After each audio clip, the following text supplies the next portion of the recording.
Hello coders, and welcome to How to Fix. In today's video, we'll be focusing on a new bug that you might find challenging to solve. So without further ado, let's dive into today's bug. Let's now run code 1 that triggers the error and see the output. Here's a detailed analysis and the remedy for this problem. Please halt the video to go through the explanation. Let's adjust the code now and watch the outcome it yields.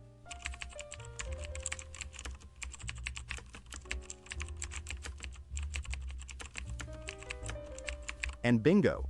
The code performs perfectly and our output is just right. The error has been fixed. That's all for today's session. If you found this guide beneficial, please like the video and join our channel for more how to fix coding videos.